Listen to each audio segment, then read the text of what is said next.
Hammaga assalomu alaykum.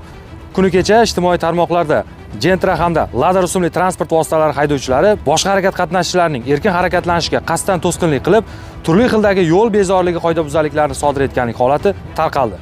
Mazkur holat Sirdaryo viloyati Ichki ishlar boshqarmasi, Jamoat xavfsizligi xizmati, Yo'l harakati xavfsizligi boshqarmasi xodimlari tomonidan surishtiruv o'tkazilib, qoidabuzar haydovchilar hamda transport vositalari aniqlandi.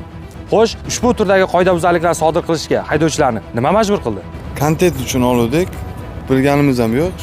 Yoki shunday darajaga kelib ketishini uzr so'rayman. Bu qilgan ishimdan pushaymonman aka. Boshqa harakat qatnashchilariga nima tavsiya bera olasiz? Qilmanglar, iloji boricha birovga xalaqit bermanglar. Boshqa qaytarilmaydi.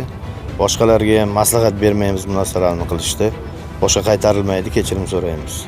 Eslatib o'tamiz, Ma'muriy javobgarlik to'g'risidagi kodeksning 128.10 moddasi, ya'ni yo'l bezorligi qoidabuzarligini sodir qilganligi uchun bazaviy hisoblash miqdorining 25 baravari miqdorida jarima, transport vositasini boshqarish huquqidan 1 yildan 2 yilgacha bo'lgan muddatga mahrum qilinish jazosi belgilanishi mumkin. Shu o'rinda barcha harakat qatnashchilaridan harakat davomida amaldagi yo'l harakati qoidalariga rioya qilgan holda transport vositalarini boshqarishni so'rab qolamiz. Zero qonun ustuvor, jazo muqarrar ekanligini aslo unutmang.